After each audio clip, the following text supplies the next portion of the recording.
Aabot na sa halos 800 OFW at 54 na dependent ang natulungan ng gobyerno sa gitna ng sigalot sa gitnang silangan. Ayon po yan sa Department of Migrant Workers at damay sa patuloy na palitan ng airstrikes ng ilang base militar at mga sentro ng komersyo. Saksi si Sandra Aguinaldo. Nabalot ng usok ang bahaging ito ng business district sa Central Dubai malapit sa Burj Khalifa. Ayon sa Dubai Media Office, isang gusali sa lugar ang tinamaan ng debris mula sa na-intercept na missile. Sa ulat ng Reuters, ilang bangko ang di muna pinapasok ang kanilang mga empleyado sa kanilang mga tanggapan sa Dubai.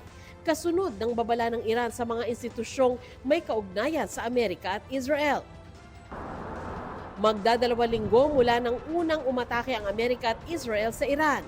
Muling nagpakawala ang Iran ng mga missile at drone laban sa Israel. Ang Israel naman nagpakawala ng airstrike sa Tehran. At sa grupong Hezbollah sa Lebanon. Sa Iraq, isang French officer ang patay sa umunay drone attack sa base militar doon, bagamat di malinaw kung saan galing ang drone.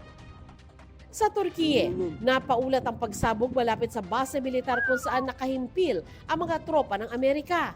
Ang Defense Ministry ng Turkiye sinabing umabot na sa 3 ballistic missile mula umano sa Iran at patungo sa Turkiye ang nagpabagsak ng depensa ng North Atlantic Treaty Organization o NATO.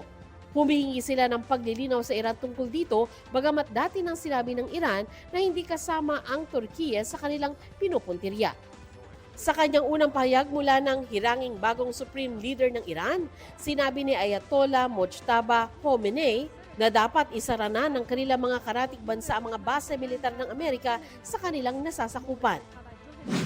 Sa gitna rin ng tumataas na presyo ng langis sa world market, pinayagang pansamantala ng Amerika ang pagbili ng langis mula sa Russia para ito sa langis ng Russia na kasalukuyan ng bumabiyahe o stranded sa dagat.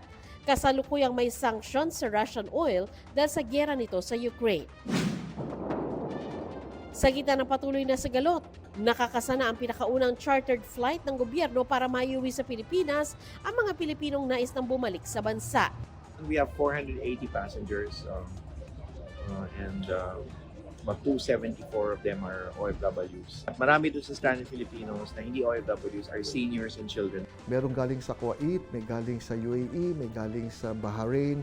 So itatawid pa yon. Pag iyon ay tinawid mo, napakarami pong susuungin na mga challenges yan. Yung exit permit na lang, tsaka yung entry permit ay napaka-importante. At dahil po Ramadan ngayon, alam niyo naman pag Ramadan walang pasok, so marami po talaga mga difficulties.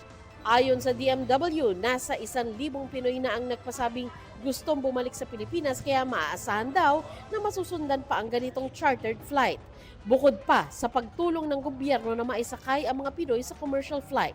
Mula nung nagsimula yung gulo, lahat ng taong nag-call in, yung mga nagsabi na kung may repat, I volunteer or I want to be included. So the flight, it's not, I think it's called a non-ticketed flight.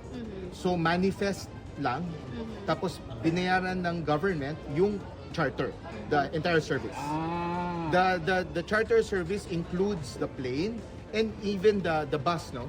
Binabantayan din ng DMW ang mga seaman na nakadestino ngayon sa tinatawag na warlike areas sa gitnang silangan. Kasama na dito ang mga seaman na sakay ng 2 barko na tinamaan ng projectile malapit sa Strait of Hormuz. Ayon sa DMW, nasa ligtas na silang lugar. Sila po ngayon ay nasa port at kasalukuyan po silang hinohotel para for their eventual repatriation to the Philippines. Nakapag-contact na rin po sila sa kanilang pamilya at yung agency rin nila ay nakapagbigay na ng report at sila naman po ay inaalagaan. Para sa GMA Integrated News, ako si Sandra Aguinaldo, ang inyong saksi. Mga kapuso, maging una sa saksi. Mag-subscribe sa GMA Integrated News sa YouTube para sa iba't ibang balita.